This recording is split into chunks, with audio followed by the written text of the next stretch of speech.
Vous savez, lorsque j'ai perdu mon épouse, je suis allé à Barcelone en deuil. J'ai pleuré, j'ai pleuré, j'ai pleuré, j'ai pleuré. Et là-bas, Dieu est venu me rencontrer. Il m'a parlé, il m'a fortifié. Et je suis venu à l'église un jour ici.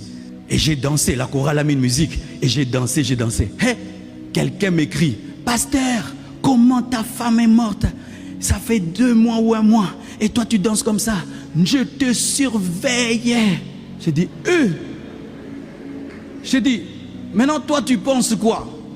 Tu penses que nous, les chrétiens, lorsque nous perdons quelqu'un qu'on aime, on doit se suicider émotionnellement. C'est ce qui est écrit dans la parole de Dieu.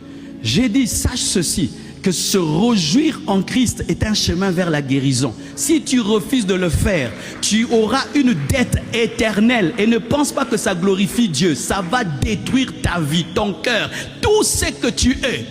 Elle me regarde, elle pense que je n'ai pas d'émotion. Non, j'en ai, mais j'ai décidé d'être chrétien, d'être enfant de Dieu, d'être capable de dormir dans la tempête, d'être capable de continuer malgré la situation. Pourquoi? Parce que quand tu vis dans la sainteté, Dieu te donne une paix qui n'est pas normale. Une paix qui n'est pas normale. Ça ne dépend pas de l'argent, ça ne dépend pas de la gloire, ça dépend de la présence de Dieu. Et tant que Dieu sera là et que tu auras un deuil, tu auras la force de continuer. Parce que sachez qu'un jour la vie vous giflera. Oh, nous tous ici, un jour la vie nous giflera. Un jour tu perdras ton père. Vous savez ça? Ah, vous ne savez pas? Oh, mais bien tu auras un jour le deuil de ton père, non? Ah, ton père est éternel, hein? Un jour tu auras le deuil de ta maman, non? Est-ce que tu sais ça? Ah, vous n'êtes pas prêts. C'est ça les chrétiens. Les chrétiens vivent comme si la Bible concerne les autres. Tu es poussière, tu retourneras la poussière concerne ton père, ta mère, tes frères et sœurs. Le jour que cette parole va s'accomplir dans ta vie, tu vas devenir un faux chrétien. Parce que tu n'as pas prévu la gifle de la vie. Regardez les gens qui sont à Goma. D'un côté, le volcan. De l'autre côté, la guerre. Ils n'ont plus de maison. Certains ont perdu papa et maman. Et certains sont des chrétiens. D'où vient leur joie? Nous, tu as perdu une personne. Eux, papa, maman, les frères sont morts. Il reste seul. Il n'a pas de maison. Il dort sur une pierre. Mais c'est un chrétien. Où va-t-il avoir la joie? C'est pourquoi tous ceux qui prêchent la joie par les maisons, par les bénédictions, par les hommes et par les femmes, ce n'est pas l'évangile. C'est un évangile fragile qui engendre des chrétiens fragiles qui vont mourir de douleur lorsque la vie les giflera. Parce que la vie te giflera. Ah, on dit moi, on dit moi, on a raison. Jésus a dit que c'est au ciel qu'on ne pleure pas. C'est-à-dire, tant qu'on est sur la terre, on pleurera. Une de mes filles vient me voir. Pasteur, je suis enceinte. Prions que j'accouche. Elle perd la grossesse. Et puis elle attrape une autre grossesse. Elle perd encore celle-là. Une fille pareille, si elle n'a pas écouté de tels messages, elle aura la joie où? Chaque fois qu'elle aura ses menstruations, elle pleurera. Que dites-vous de ces gens qui n'ont pas d'enfants et qui en cherchent? D'où viendra leur joie? Si la joie vient des enfants. Et cette soeur-là qui a 45 ans, qui n'est pas mariée, si la joie vient du mariage, elle ne va pas danser à l'église. Combien d'entre vous, vous êtes des locataires? La plupart, vous êtes des locataires. Si la joie vient des maisons, d'où vient ta joie? Prêcher la prospérité sans l'équilibrer avec la parole, c'est engendrer des faibles. C'est pourquoi quand la persécution vient, les gens abandonnent. Vous savez, lorsque j'ai perdu mon épouse, je suis allé à Barcelone en deuil, j'ai pleuré, j'ai pleuré, j'ai pleuré, j'ai pleuré. Et là-bas, Dieu est venu me rencontrer. Il m'a parlé, il m'a fortifié. Et je suis venu à l'église un jour ici. Et j'ai dansé, la chorale a mis une musique. Et j'ai dansé, j'ai dansé. Hey, quelqu'un m'écrit, pasteur, comment ta femme est morte? Ça fait 2 mois ou 1 mois. Et toi, tu danses comme ça. Je te surveillais. J'ai dit, J'ai dit, maintenant, toi, tu penses quoi? Tu penses que nous, les chrétiens, lorsque nous perdons quelqu'un qu'on aime, on doit se suicider émotionnellement. C'est ce qui est écrit dans la parole de Dieu. J'ai dit, sache ceci, que se réjouir en Christ est un chemin vers la guérison. Si tu refuses de le faire, tu auras une dette éternelle. Et ne pense pas que ça glorifie Dieu. Ça va détruire ta vie, ton cœur, tout ce que tu es. Elle me regarde, elle pense que je n'ai pas d'émotion. Non, j'en ai, mais j'ai décidé d'être chrétien, d'être enfant de Dieu, d'être capable de dormir dans la tempête, d'être capable de continuer malgré la situation. Pourquoi? Parce que quand tu vis dans la sainteté, Dieu te donne une paix qui n'est pas normale. Une paix qui n'est pas normale. Ça ne dépend pas de l'argent, ça ne dépend pas de la gloire, ça dépend de la présence de Dieu. Et tant que Dieu sera là et que tu auras un deuil, tu auras la force de continuer. Parce que sachez qu'un jour la vie vous giflera. Oh, nous tous ici, un jour, la vie nous giflera. Un jour, tu perdras ton père. Vous savez ça? Ah, vous ne savez pas? Oh, mais bien tu auras un jour le deuil de ton père, non? Ah, ton père est éternel, hein? Un jour, tu auras le deuil de ta maman, non? Est-ce que tu sais ça? Ah, vous n'êtes pas prêts. C'est ça les chrétiens. Les chrétiens vivent comme si la Bible concerne les autres. Tu es poussière, tu retourneras. La poussière concerne ton père, ta mère, tes frères et sœurs. Le jour que cette parole va s'accomplir dans ta vie, tu vas devenir un faux chrétien. Parce que tu n'as pas prévu la gifle de la vie. Regardez les gens qui sont à Goma. D'un côté, le volcan. De l'autre côté, la guerre. Ils n'ont plus de maison. Certains ont perdu papa et maman. Et certains sont des chrétiens. D'où vient leur joie? Nous, tu as perdu une personne. Eux, papa, maman, les frères sont morts. Il reste seul. Il n'a pas de maison. Il dort sur une pierre. Mais c'est un chrétien. Où va-t-il avoir la joie? C'est pourquoi tous ceux qui prêchent la joie par les maisons, par les bénédictions, par les hommes et par les femmes, ce n'est pas l'évangile. C'est un évangile fragile qui engendre des chrétiens fragiles qui vont mourir de douleur lorsque la vie les giflera. Parce que la vie te giflera. Ah, on dit moi, on dit moi, on a raison. Jésus a dit que c'est au ciel qu'on ne pleure pas. C'est-à-dire, tant qu'on est sur la terre, on pleurera. Une de mes filles vient me voir. Pasteur, je suis enceinte. Prions que j'accouche. Elle perd la grossesse. Et puis elle attrape une autre grossesse. Elle perd encore celle-là. Une fille pareille, si elle n'a pas écouté de tels messages, elle aura la joie. Chaque fois qu'elle aura ses menstruations, elle pleurera. Que dites-vous de ces gens qui n'ont pas d'enfants et qui en cherchent? D'où viendra leur joie? Si la joie vient des enfants. Et cette soeur-là qui a 45 ans, qui n'est pas mariée, si la joie vient du mariage, elle ne va pas danser à l'église. Combien d'entre vous, vous êtes des locataires? La plupart, vous êtes des locataires. Si la joie vient des maisons, d'où vient ta joie? Prêcher la prospérité sans l'équilibrer avec la parole, c'est engendrer des faibles. C'est pourquoi quand la persécution vient, les gens abandonnent. Vous savez, lorsque j'ai perdu mon épouse, je suis allé à Barcelone en deuil. J'ai pleuré, j'ai pleuré, j'ai pleuré, j'ai pleuré. Et là-bas, Dieu est venu me rencontrer. Il m'a parlé, il m'a fortifié. Et je suis venu à l'église un jour ici. Et j'ai dansé, la chorale a mis une musique. Et j'ai dansé, j'ai dansé. Hey, quelqu'un m'écrit, pasteur, comment ta femme est morte? Ça fait 2 mois ou 1 mois. Et toi, tu danses comme ça. Je te surveillais. J'ai dit, J'ai dit, maintenant, toi, tu penses quoi? Tu penses que nous, les chrétiens, lorsque nous perdons quelqu'un qu'on aime, on doit se suicider émotionnellement. C'est ce qui est écrit dans la parole de Dieu.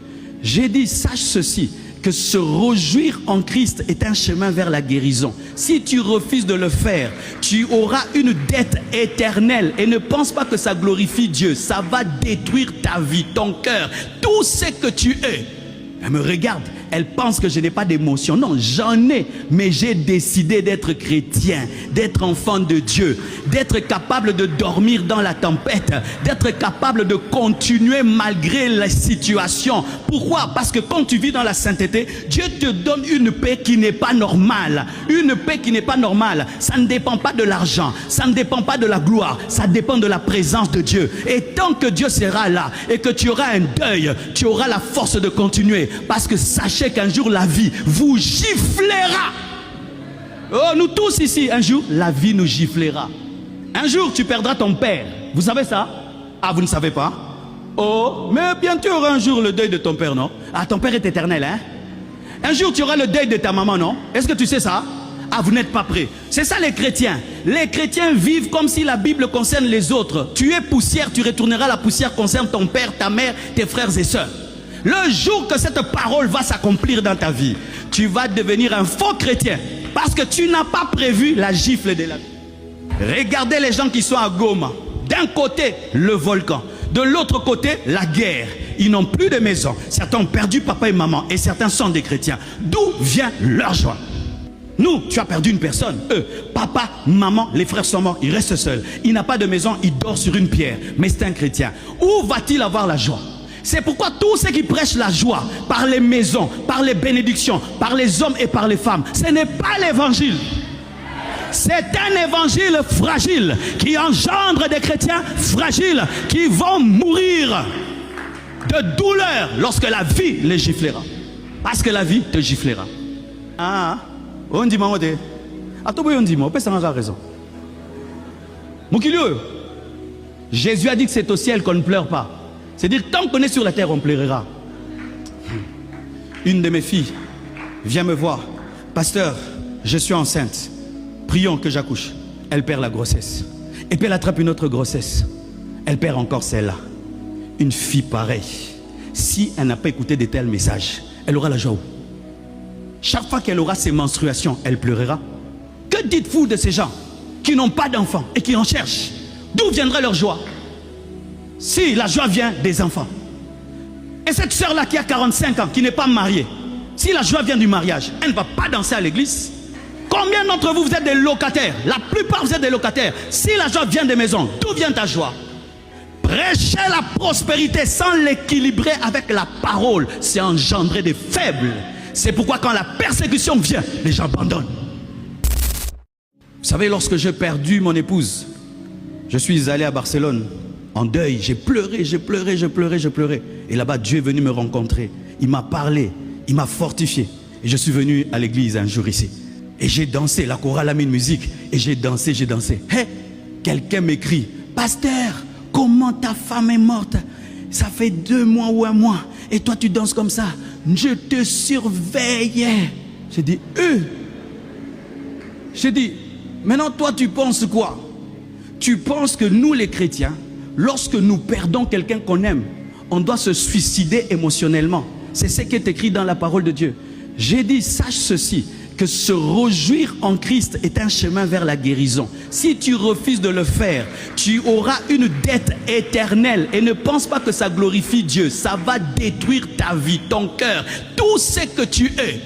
Elle me regarde, elle pense que je n'ai pas d'émotion. Non, j'en ai, mais j'ai décidé d'être chrétien, d'être enfant de Dieu, d'être capable de dormir dans la tempête, d'être capable de continuer malgré la situation. Pourquoi? Parce que quand tu vis dans la sainteté, Dieu te donne une paix qui n'est pas normale. Une paix qui n'est pas normale. Ça ne dépend pas de l'argent, ça ne dépend pas de la gloire, ça dépend de la présence de Dieu. Et tant que Dieu sera là et que tu auras un deuil, tu auras la force de continuer. Parce que sachez qu'un jour la vie vous giflera. Oh, nous tous ici, un jour la vie nous giflera. Un jour tu perdras ton père. Vous savez ça? Ah, vous ne savez pas? Oh, mais bien tu auras un jour le deuil de ton père, non? Ah, ton père est éternel, hein? Un jour tu auras le deuil de ta maman, non? Est-ce que tu sais ça? Ah, vous n'êtes pas prêts. C'est ça les chrétiens. Les chrétiens vivent comme si la Bible concerne les autres. Tu es poussière, tu retourneras, la poussière concerne ton père, ta mère, tes frères et sœurs. Le jour que cette parole va s'accomplir dans ta vie, tu vas devenir un faux chrétien parce que tu n'as pas prévu la gifle de la vie. Regardez les gens qui sont à Goma. D'un côté, le volcan. De l'autre côté, la guerre.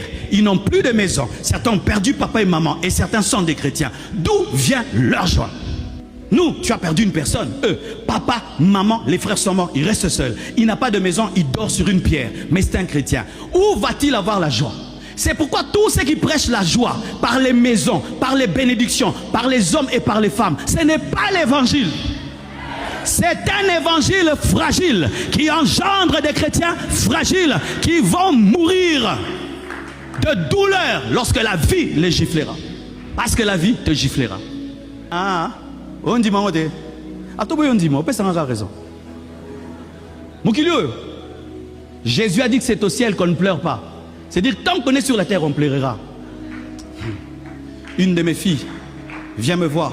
Pasteur, je suis enceinte. Prions que j'accouche. Elle perd la grossesse. Et puis elle attrape une autre grossesse. Elle perd encore celle-là. Une fille pareille, si elle n'a pas écouté de tels messages, elle aura la joie où? Chaque fois qu'elle aura ses menstruations, elle pleurera. Que dites-vous de ces gens qui n'ont pas d'enfants et qui en cherchent? D'où viendrait leur joie? Si la joie vient des enfants. Et cette soeur-là qui a 45 ans, qui n'est pas mariée, si la joie vient du mariage, elle ne va pas danser à l'église. Combien d'entre vous, vous êtes des locataires? La plupart, vous êtes des locataires. Si la joie vient des maisons, d'où vient ta joie? Prêcher la prospérité sans l'équilibrer avec la parole, c'est engendrer des faibles. C'est pourquoi quand la persécution vient, les gens abandonnent.